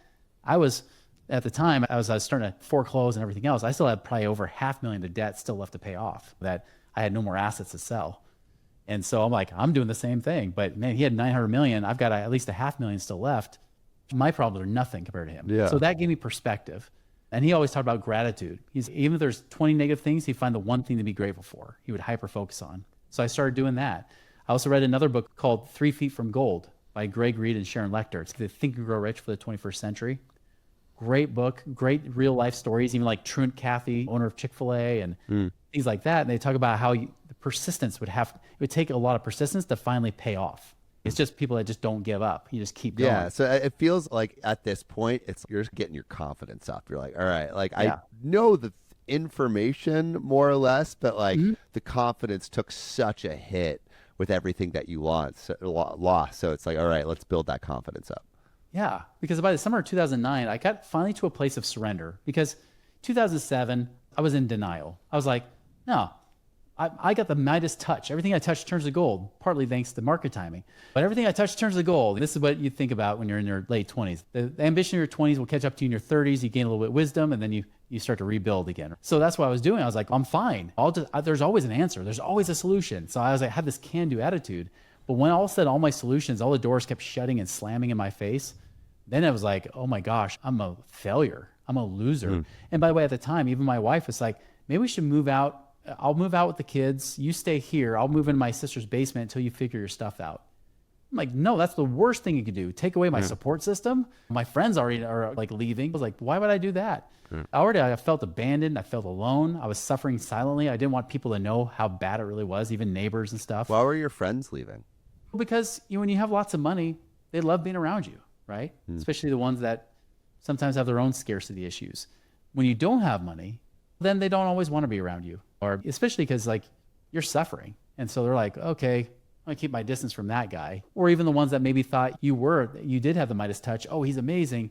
Then they're like, oh, I can see his personal life is not doing great. So, I'm gonna give my space. I still had some friends. It wasn't like everybody left, but you start to find out who your friends were as you go broke. You start to really find out who sticks around and who doesn't. And that's where I was. I felt very alone. I felt like it was tough. Even the owner of the company, he was doing fine because he had rentals that were doing just great. And he was also still getting paid. I didn't realize I was overpaying for my share of the business because of mismanagement on their end. So we worked out those details by 2009, luckily. But it didn't stop that. I had 2 years I was overpaying for stuff that I shouldn't have been paying for on keeping him alive and keeping him afloat, so to speak. And so all that was going on. And definitely I was hard to have a positive attitude after that time. Even my wife at that time, she's like, when is this going to end? Like, you keep talking about we're going to come back from this, but when? This has been 2 years. When is this going to end? And I was just like, and I was getting to a point of surrender. I just knew for a fact that if I just keep doing what's right, the right results will follow. What were the things that started to happen that showed you that the tide was turning? It was just a feeling. I knew that I had something good with what I was teaching people about how to find and free up money, how to improve their cash flow, even without investing. Just by doing that, I knew that there was something good there, but it hadn't quite caught on yet, but I could feel it. I just had a feeling. I have that intuition. I tend to see into the future a little bit, or I feel into the future. So the feeling was there. What were the first like concrete signs of it actually working and the feeling being justified? Yeah, it really, the concrete signs didn't show up until after that fight with my wife. That was like August 2009. I remember I slammed the door. I was like, listen, there's gonna be a day I'm gonna say I told you, and it's coming. And I slammed the door and I left. But of course I didn't have any evidence. I'm saying this all based on faith, right? Yeah. But it was just the next month, finally the right relationship started to show up. Specifically in the form of, the first guy was a chiropractic coach. So chiropractors, right? The other partner, he started to create relationships. So while I was perfecting the system, he was still trying to build relationships. Well, he said, hey, go see what you can do with this chiropractic coach. This guy coaches like dozens and dozens, or if not hundreds of chiropractors. See what you can do for him. So I started doing my whole cash flow process. By the way, the owner had no clue what process I was using. He literally thought I was just teaching his stuff. Yeah. I'd stopped teaching his stuff a year prior because it was all philosophy and fluff and a bunch of crap, like a lot of stuff today in the markets, right? People are like, they talk and market a good game, they have great marketing, and then you're like, yeah, but there's nothing behind it. So I started doing my own system, and he didn't have a choice because I was the only coach left. Everybody else quit. I was the only person left to coach people. And so I started like taking through my cash flow process, showing him how, like, hey, look, you're losing money here. You're losing money here. If we do this and this, you'll actually get money back. I was like, by the way, what were some of the strategies that you were using? Oh, like debt. Like I was looking at some of his debt. I'm like, if we do this, we actually have you got the money sitting in savings. What if we pay off these two specific debts? Ignore the rest. Even if it's high interest, keep paying like normal, but focus on these two. Let's pay these off. Let's do that.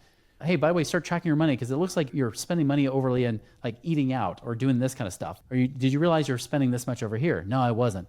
Cool. Let's start getting that under control a little bit. And it's not that I tell them to stop eating out. It's just be like, okay, let's just get this under control. Start watching your money. And almost inevitably, like a business owner, if they start watching their money, easily, even a small business owner that's like self-employed, they'll find at least $300, $500 a month just by tracking their money. They don't have to do anything different. Just because they're more aware of their money, they'll just naturally spend less. So it's not even, hey, you got to cut this back. They'll just be wiser with their money if they do that. So we started finding more money there. The big one though was this, is that I said, I'm looking at your taxes you're paying each month or each year. That seems pretty high for the amount of income you're bringing in. Let's have you talk to a CPA that I know here that actually worked in our same building. Let's have you talk to our CPA and see what they come up with. Talked to the CPA, found out he was overpaying taxes by $50,000 a year. 50. Oh my goodness. $50,000 a year. That's a big find. That's a big find. I was finding hundreds of dollars here, there. It was adding up to like over 1,000 or so bucks a month. But that made him cry. Literally, he bawled. I'm not sure out of happiness because he was grateful, or because he just realized he's been overpaying $50,000 a year for who knows how many years, right? So he was bawling. He was literally bawling about that. Needless to say, he became a raving fan. And then he just started like, everybody, you got to talk to these guys. These guys are amazing. He started doing that. He started catching on with other coaches. And the crazy thing is, like, for 4 months, even the guy that was out there speaking on stages had no clue what I was teaching or how we were even finding all this money. Finally, I started teaching him, like, oh, by the way, here's what I'm doing. And then he started teaching on stages. So when Gary Gunnarsson talks about cash flow, it's usually about that stuff I taught him finally in the beginning of 2010. But all that meanwhile, all these chiropractors are coming in, and then pretty soon we started having dental coaches coming in, and they would find even more money on the tax side and everything else because they make higher money. So we'd find more there. And so on average, we had like 600 people. We went from like almost bankrupt in 2009 to like almost like 250 new clients in 2010, made over $5 million just that next year. And that was all from using those same strategies that you taught the initial chiropractor. Exactly. The same stuff. It was and nothing about investing. Nothing about income. Because this doesn't seem passive income. It's more awareness of money. Just like being conscious of where things are going. Exactly. Because I can't teach something I don't do. And so I was only teaching the things I was doing, right? I was trying to use strategies to save money on taxes at the time. I was doing stuff to pay off debt very creatively. There's one guy that was a chiropractor out of Manhattan. The guy was like in a bad situation. He was almost bankrupt. Not as bad as I was, but close. And he had $80,000 of credit card balances. And I said, here's what you're going to do. You're going to actually spend money using this credit card for these specific expenses. You're going to run up this credit card. You're going to take that money you would have used to pay those bills and then pay off this credit card instead. So instead of doing like a balance transfer, we would just run up the balance on the one credit card it would have a lower payment for the money he'd run up versus the other credit card because it had a lower cash flow index, as I call it, right?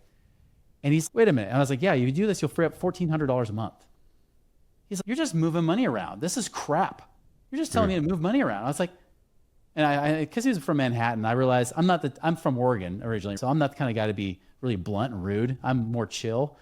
And I just got in his face. I'm like, I'm going to match that. I'm going to match his little ego. I said, listen, unless you find a way to pull money out of your butt, seriously, this is what I got to work with. Do it. Shut up and do it. He did. He finally shut up. He did it. Started free up the cash flow, which then eventually created almost a snowball effect of the money he could free up. And it started to alleviate it. Now, what I realized it was somewhat special was when I started to see more and more lives change. I had one guy who was from Minnesota that he was a chiropractor, and he had probably $500,000 sitting in his retirement accounts. And this guy was 62 years old. But every year for 3 years, his revenue and profits, more specifically his profits, were declining. Revenue was okay, but the profits in his business were declining for the last 3 years. He was taking home less and less money. Now, it wasn't like he was broke, but he was getting to the point where he's almost paycheck to paycheck, and he was hating his business. Why? Because he was paycheck to paycheck. Now I felt like he was a slave inside of his own business. And so I looked at his finances. I said, if we actually take some of your savings, take $100,000 of your IRA money, use that money to pay down your mortgage, we can then refinance your mortgage, lower the payment, and we can pay off some of these specific these other loans that you've had. We'll free up $4,200 a month, or about $50,000 a year. He said, yeah, but if I cash $100,000 of my IRA, how am I going to retire? I was like, I don't think you heard me. Use $100,000 of your $500,000. You'll free up $50,000 a year, guaranteed. Not even gambling in the market. Guaranteed $50,000 a year. That's $50,000 a year. That's like a 50% rate of return. But Chris, how am I going to retire? Okay, $100,000 to make $50,000 a year. That's a 50% rate of return, guaranteed. Can your financial advisor match that? But how am I going to retire? I'm like, oh my gosh. And finally, it was his wife. It's usually the women that get it first, like the person with less financial training, more common sense, right? She's, honey, this makes sense. Do it. You still have $400,000 we're not even touching. So he did it. And here's what's cool is that when he did that, he freed up the $4,000 a month, $4,200 a month, just like I said. And then on top of that, we did save him some money on taxes. I was thinking like 10 or 15 grand a year as well. So already he's freeing up the cash. After we freed up that cash flow, he started to relax. Because now he's not trying to work as hard. So as he started to relax, guess what happened to his attitude in his business? it started to increase. His Yeah. well-being increased. Like he's just feeling happy again. He started to like his business again, his practice again.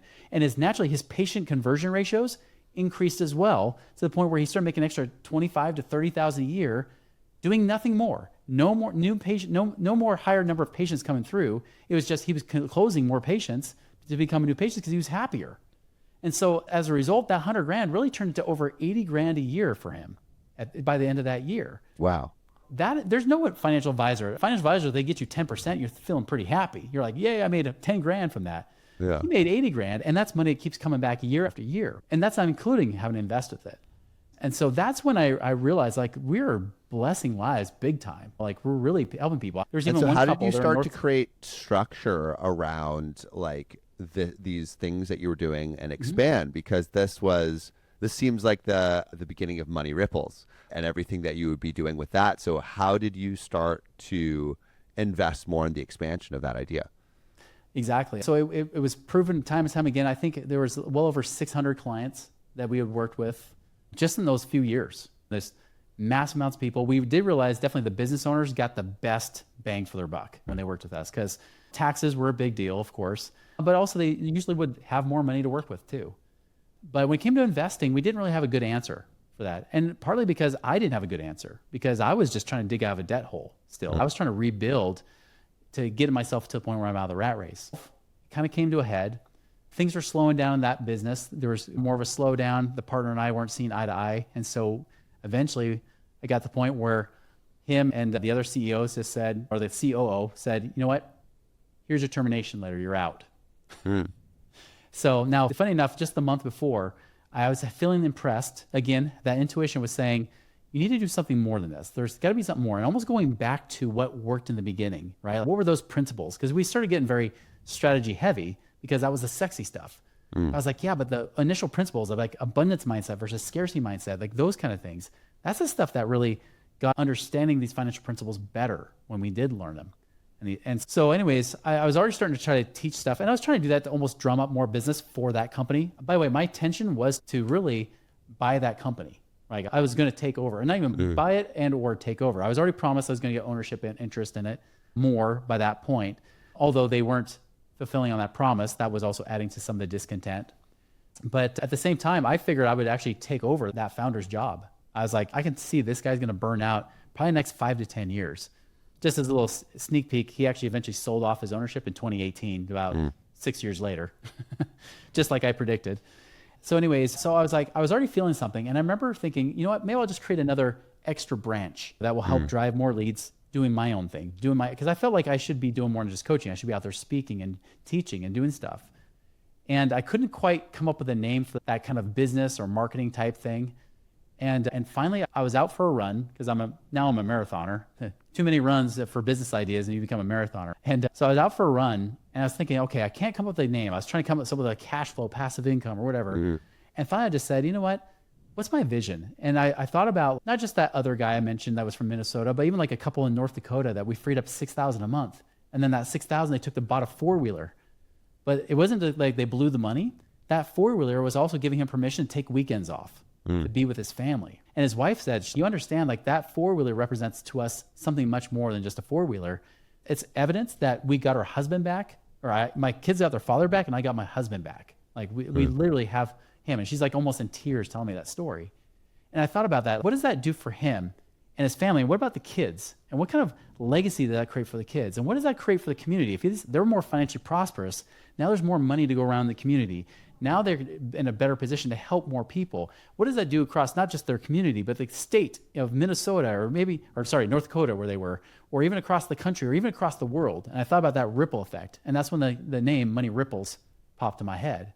So immediately I did a beeline, turned back around. I was like, I got to freaking find, see if moneyripples.com is taken. It wasn't. I bought it from GoDaddy for $7.95. And then just a few weeks later, I get that termination letter, right? That says, you're out. This company you've helped build and even rescue in so many ways, you're out of.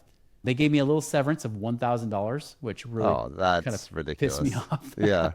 Luckily, I built up a little bit of savings, but I found myself like now pushed out. And I remember I was actually bawling. I bawled like a baby. I was like, this is my baby. I helped build this. Like, it is today what it is because of me. And now I'm out of it. I felt almost like Steve Jobs did when he got booted out of Apple. Yeah. And I remember I parked in a church parking lot. I just sat there praying. And the impression I got that came back to me was, Chris, this sucks right now, but this is all part of a plan. This is going to be part of your story, you know, that you're going to be telling with Samuel later on, right? Now, no, I didn't see you necessarily, but I did foresee that. This is going to become part of your story. This will be part of your turnaround story. Have faith. And so I did. And yeah, I was bootstrapping it, and I even traded services to get a guy to help me build a website and everything. And it took me several months to make any decent kind of income. Eventually, in the first year, I did break 6 figures. Yeah. How did you break 6 figures? What were the methods that you used to get there? It's funny. So you know how I learned from being broke the first time? One thing I learned is don't just silently suffer, right? Don't suffer in secret. And so immediately I said, all right. And then actually they asked me in that exit interview, so to speak, when they gave me the termination letter, they said, what are you going to do? And they're like, need we remind you that you signed a non-compete this last year? I signed it because I'm like, I'm going to take over this company. Sure, I'll sign a non-compete, whatever. Now, non-compete in the state of Utah is not enforceable. I knew that.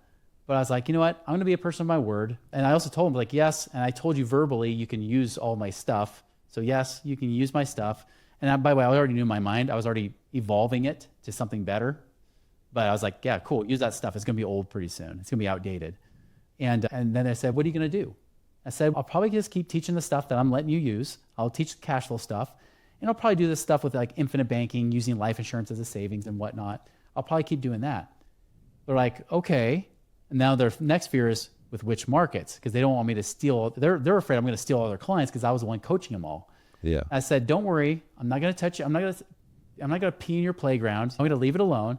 What I will do is I'm going to focus on a market that I know you hate, which are women entrepreneurs in the state of Utah. So I'm going to go in the women entrepreneur space. So they're like, oh, good. Yeah, we hate them. Good. Awesome. So I started being the lone wolf guy that shows up in the women entrepreneur space. And I immediately started like reaching out to some of those people. Now, I didn't reach out for business. Here's what I did. And this is the secret. I'd say anybody who's doing a startup right away, it's not the fast game, but it's the sure game. And the thing I would do is I would actually take them out to lunch or breakfast or whatever. And so I would take them out and I would just be like, yeah, tell me, what are you working on? What's going on in your life? And I would be listening for things that they would be looking for. Maybe it's something in their personal life, maybe something in their business life. Is there somewhere they need help or support? Could it be something that I have knowledge in, or do I have a connection that I can give them that can help them solve that problem? So that was my whole focus of each of those things. It was never about promoting money ripples. It was always about what can I do to serve them? Because I know that, again, going back to that same old principle I learned in 2006, dollars follow value, right? The dollars follow value you create for other people.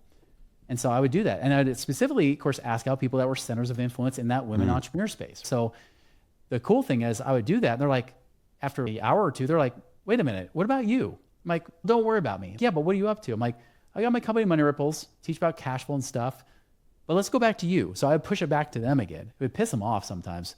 But I was like, yeah, I'm doing this, but I'm like, don't worry about me right now. Let's see what I can do for you. I'm like, even it's like, oh, you need a marriage counselor? Cool. I know this guy. I try this person out or whatever. It was like that kind of stuff. And it was just a matter of, it was like October of 2012 that I had the termination letter. I'm starting Money Ripples. By that next, really like December, I have people like Facebook messaging me saying, hey, I keep hearing your name popping up left and right. I don't even know who you are. Do you want to present at my events? Yeah. I'm like, yeah, of course. So you're like building like this like sphere of influence within this community. Like what's that yield in a year or two? Like what is the maturation of that? Yeah. And actually it was peanuts in the beginning. Even during that time, really, I wasn't starting to make decent money until about March or April. So it's like almost 6 months before it making like little peanuts here or there and burning through all my savings. And then. And what are you actually being like, what are you getting money from? Yeah. So I was doing just coaching for the most part. I was doing a little bit on the life insurance side, but that wasn't the focus. It was all about coaching. The first thing I did, and that's where I made the peanuts, was in that first month, I said, hey, I know many of you guys have been asking me, I just announced this on Facebook, right? Back when Facebook was smaller. I was just like, hey, just so you guys are aware, I'm launching my own business. And I used to charge 15, 25 grand to coach with me. I'm going to do it for $1,000 for the first 10 people. And so I'm like, so I talk to those people, and some of them just knew me personally. They're like, I want to be your first one. Like, here's my credit card right away. The other 5 or 6 came later after I made that announcement on Facebook. But I was just like, this is it. I'm like, in exchange though, I want testimonials. Like I need to build up new testimonials. I can't just use the old ones. I might have actually asked a few of the old clients if they were willing to get, because they would reach back out to me. They're like, hey, I want to work with you still. I'm like, well, I can't market to you because I'm trying to honor a non-compete, but I can't stop you from hiring me either. So by the way, if you want to give me a testimonial, I love it. And so they're like, yeah, of course. So like a lot of the testimonials that I'm now taking off my website were a lot of them just from those early days, just from those people I started working with. And then that just started. I just wanted to get the testimonials, get the referrals. I wanted testimonials and referrals. That was the main thing, especially in a new market with new connections and everything else. And so where did that, like you mentioned, like that was peanuts. Like at what point was it really rolling? I'd say rolling. I don't consider it rolling today, but when I started breaking over 10,000 a month, it was about April. It was about April. And was that just because you had a bunch more clients or you were charging more? Like what was the reason that you were able to pull in that? A little of both. I did start to charge more. I started charging, I think it was, I went bumped up to $5,000 or $6,000 by that point. Per client, per month? Just for client one-time fee. Yeah. So just like a one-time fee for the process that I was doing. That was another thing I was trying to do. I was trying to streamline the process. The process I had with the previous company, I didn't like. The feedback I was getting from clients was too long. It would take them a whole year to get through it. So I was like, let's do the FedEx method, right? You pay more for priority. So how can we do it faster? And so I eventually like, hey, let's do this in 6 months instead. And how funny much enough, of your now we even time got was it that so taking? streamlined. We do it now. And that the cash flow portion that used to be a big part of it, that would take 6 months. Now we do in like half hour. Wow. You know? Wait, so how much of your time was that taking? So you pay like an upfront amount of 5,000 or something. It wasn't bad. And that's your coach, like that's for coaching throughout like the next 6 months to a year? Mm-hmm. Exactly. Yeah. The next 6 months, it might have been like 7 or 8 meetings for over a 6 month period of time. So it might have been like 1 or 2 meetings a month, or I figure about 1 every 3 weeks is pretty typical for those people. So yeah, I just started to bring people in that way. And it was and mostly catered to business owners. And it's still to this day, we get really good results from business owners, but that started to evolve. When did you get to the point where you were like retired a second time? That happened later, and that happened from 2 things. One, I went through a divorce with second one now. Just so you know, this is why I should not be a marriage and family therapist. Unless you want to know what to do wrong, I'm a great guy to talk to about that. So I was going in 2015, I was going through divorce. Right when my business was starting to get up there, I got up to, I was actually having my best year ever by that point. And then the divorce hit about that late summer of 2015. And then I emotionally just was like unavailable. I could barely maintain the clients I had. I had all the time in the world. I didn't have kids. Of course, I'd always worked from home for quite a while, for at least the previous 3 years. And now I'm like, I don't have anybody around me. So I'm lonely, I'm depressed. I could just mentally manage that. I had unread emails, so I wasn't even answering emails. I was just overwhelmed emotionally. Even though I had all the time in the world, I was spending less than 5 hours a week working. I went from 50 hours down to 5 at that time. But that was the epiphany. And at the same time, I was also reading a book, 2 books I had read that previous year. One was called Profit First by Mike Michalowicz, if you've heard of that book. It must read if you're a business owner about how to deal with your finances in business and be profitable to bring home more money. And then the second book I read of his was called The Pumpkin Plan. And it talked about how people like prize winning pumpkins, the ones on the news, are like humongous, like out of this world humongous, right? He would talk about, here's how those farmers do it. And they would eventually get these seeds that might pay $100,000 for these seeds. And then they plant them in hopes that they would create these prize winning pumpkins. And as the pumpkins grow on the vine, they start chopping off the smallest ones till eventually it feeds one big pumpkin. The vine feeds everything into one. Yeah. You compare that to business. Don't just have all these little things trying to generate revenue. Focus on one. What's your most productive activities? And so I said, oh, that's like the Pareto principle, the 80-20 principle, isn't it?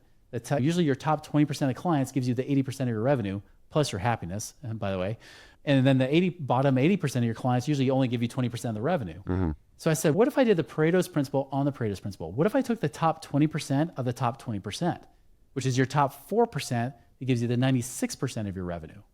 So I focused on really my top 1 or 2 clients. That was it. I'm like, who are they? Where did I find them? How did I meet them? Whatever, right? And I started realizing, what are also my best activities? What brings in the best leads for me?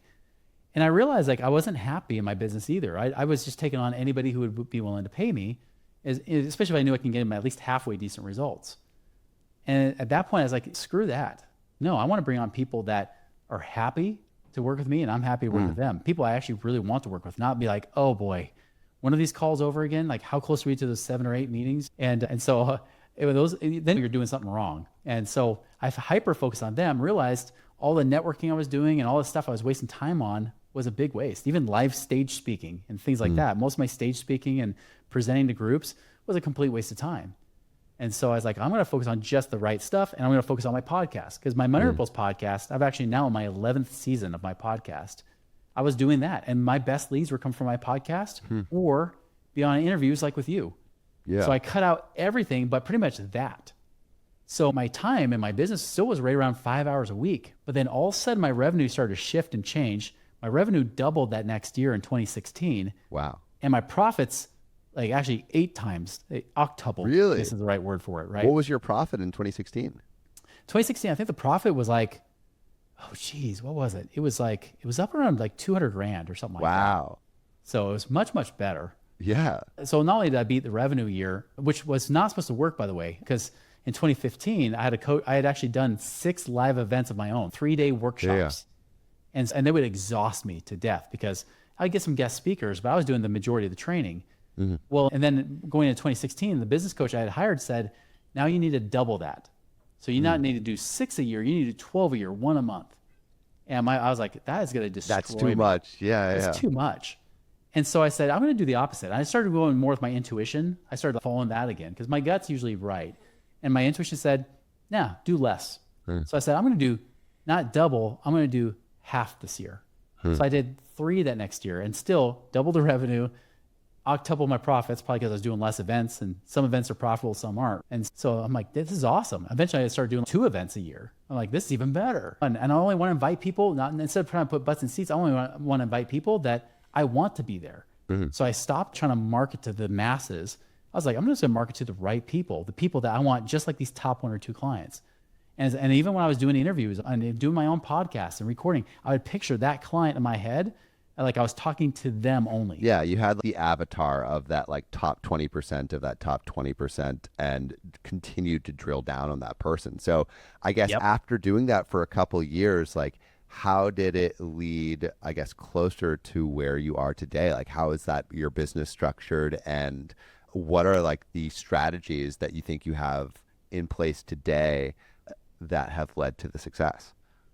Yeah. So I started really focusing on what's going to work. And so what I ended up doing, like the strategies I do today, I started bringing in the passive income because right around 2015, 2016, I started focusing again on passive income. How do I generate revenue? Not just in my business, like having passive streams through there, but even from like real estate again. And I was so scared to do real estate, badly scared. So I started small. I was like, I'm going to buy 1 rental, and bought that rental, and it was cash flowing really well. And I bought a rental that I didn't personally manage because I was a horrible property manager before, because I would always take everybody's sob stories. So I'd buy properties not here in the western half of the United States where properties suck. I would buy them like in Tennessee or North Carolina and stuff like that. And they would cash flow better. They were cheaper. They were better. I didn't have to deal with the tenants. I didn't even have to know their names. I just had the lease agreement whenever I had to show the banks to show I actually had a property. I was just doing that. So I started to phase that in. And as a result, I started to phase that in what I was teaching my clients. And then I started to change that focus from not just cash flow, but cash flow and passive income with investments, right? And that's really where I started to really pivot the company towards that. And really, even to this day, most people, like talking about consolidating debts, we get some people that might have some debts we can do stuff with, even if they make good money. But for the most part, we get a lot of people that are like, no, I'm debt free. I don't need that debt stuff. I just want to know what to do with all the savings to get that to pay me. How do I get my money to work harder for me so I don't have to work so hard for that money? Right? So what are the strategies that you're seeing that work best today? You know, today, rentals are not so great right now. I'm not saying that they're not always great. They could be a good long-term strategy, but they're not great for cash flow today. Today, I teach a lot of people, like, there are things like syndications. You can pool your money with other investors to go into a car wash business. You can go into like oil and gas. You can go into buying apartment buildings, which are starting to come back again. The last 2 years sucked for apartment buildings. And when you say pull your money together, I know there's like sites like Fundrise that I'd stay away from those, but that's an example, right? Those ones, those are a little higher risk than I like. I like to go for those that are more, they're not mom and pop, but they're professional, they're good, but they're like the medium-sized kind of investors. They're not like the massive, like you're dealing with like the I was gonna say DoorDash. That's not it. I just blanked out on some of the big real estate companies you hear about. But you get these companies that are like buying bulk properties, but they're not good. They don't manage their money. The small ones, they're almost too small, and so you can lose. But there's some of those that are just in between or just slightly better than the smaller, where they're still, you could talk to them. You can still have this personal relationship with these investors, but they've been paying people consistently for the last 20, 30 years. Where do you suggest people find that? You could do podcasts like this, obviously. You could do it the long way. And I even joined mastermind groups and stuff to meet some of these guys. And so I built up my people really over the last 20 years. You could do it. You can either do it that way, or you could do like you borrow a network. That's what our clients hire us for. They're like, hey, who are the people you invest with? I know you're not an investment advisor, Chris, but can you actually share the people that you've had experiences with or you trust that you would put money with? Could you share those people? And so with our community and our one-on-one clients, we'll even share those people and saying, and we'll even go a step further. We'll even say, okay, based on your current situation, this is the goals you have or your time frames or whatnot. Ignore all these kind of strategies. These don't fit what you're trying to do. Here's a strategy that would fit. And here's some of the people that I know or I've trusted over the years that I've used as well. And that's how we do it today. And the crazy thing is you combine that with, I mentioned infinite banking. We brought that in-house in 2017. I used to always refer it out. But ironically enough, the people I referred to, when I found out, because I have a life insurance license still to this day. It's the one license I kept. I dropped the securities license in 2005, but I still have a life and health license. And I realized that I'm one of those guys, I'm really good at building a better mousetrap and perfecting things. And the expert I was referring to, he's a great guy, very trustworthy. But in just 2 hours playing with numbers, I was able to beat his numbers. And I confronted him. I was like, wait a minute, I shouldn't be able to beat your numbers. You should be doing this. You should be doing better for my clients that I've been referring to you. And because that pisses me off so badly, I was like, you know what? I can't trust anybody. Let's bring it in-house. And so now I have a team that helps me do that. But you got to do the best for the client every single time as if you're writing a policy for yourself. And I'll show people how to use that in combination with the investing so you can actually make money in two places at the same time. So it's really taken on its own form. And even to this day, like it's still evolving, even though it's the great thing is now, even when we charge people, we never bring on people in our company or as clients unless we know for a fact they'll make more with us for the next year than what they pay us. Otherwise, so it doesn't make what sense. are you looking forward most to the future? Like looking to the future of the company, looking to the future of Money Ripples. What are you most excited for? The relationships I've developed. There are so many good companies out there. For example, I'm having a pretty good partnership with a couple tax firms because, again, my clients need good tax help, right? They want tax savings to find those people, but then they also love having me as somebody who can present and say, here's how to actually make money with your money, not just save on taxes, but what do you do with that tax savings to then generate more passive income so then you're work optional. You work because you want to, not because you have to. And so I'm finding more and more of these people all the time. I'm actually starting to work with a guy who actually coaches Alex Hormozy, if you guys know him. So he actually just invited me to be part of his little small group, that his own mastermind, to be a part of that with Alex and several other guys. And so I think the thing I'm really excited for is the impact. Our vision is really to have 1,000 people financially independent where they can actually work because they want to, not because they have to. They could literally quit their jobs and be okay. We want 1,000 families financially independent by 2030. That's the thing. Again, I could live a quiet life and live on my $40,000 to $50,000 a month passive income just fine. And honestly, it would be easier life, to be honest. But I really believe that just like Spider-Man, with great power comes great responsibility. You can live that comfortable life and just focus on your family, but I feel like that's selfish, right? If you just take care of your family, some people wouldn't think that's selfish. They're like, I'm giving to my family. Yeah, but what do you give to the world? What can you give back? And I feel like it's a real responsibility to teach people what I know. I had to literally become financially independent twice after screwing up the first time, because I did screw up the first time. Having to do it a second time, I learned a lot. And then the fact that I have other clients doing the same thing, I think I'm actually scared for people when they actually use other companies where they haven't done it themselves. They have great marketing, they have a great message, they say all the right things, but then the substance behind it is false. It's crap. My ego takes a hit, but at the same time, I get flattered when literally this just happened last week where someone was asking one of our salespeople, I've been listening to different people. I stopped on Chris. I've been listening to his podcast for the last few months. He's not very polished, not compared to the other people I talk to, but maybe that's why I like him, because maybe he's actually trustworthy, but these other guys they're snake oil salesmen. And literally after he said that, he hired us the next day. My ego doesn't like that too much because I'm like, oh, I can be polished. Come on. But then I realized, Yeah, it doesn't matter. Like I just am who I am. And that's what I want. Like that culture that we create in our company that's now expanding as our company grows too, of that culture of integrity, of humble confidence. You're awesome, but you don't beat your chest and brag about it as much, right?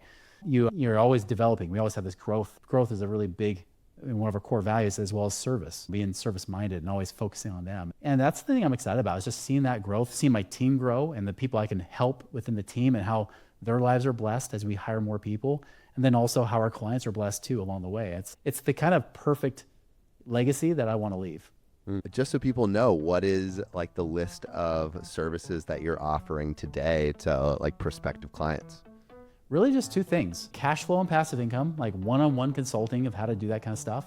And then that infinite banking strategy for people that want to figure out how they can put their money away and make more than 0.nothing% at the bank, but then get that money to also use to invest to create passive income.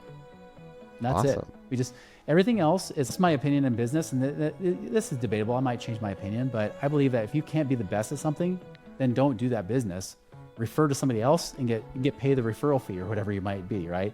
So that's why we don't do taxes. I can't say in the future we wouldn't bring taxes in-house. That could be the next thing we do in a few years, but it may not be. If I don't have to, if I can find good groups to do stuff better, then I just refer them to that. So that's the thing. We just do two things: passive income consulting, cash flow consulting, along with that infinite banking, or as we call it, max ROI infinite banking. I think that is a great place to end. Thank you so much for coming on. Yeah, it's been a pleasure to be on here.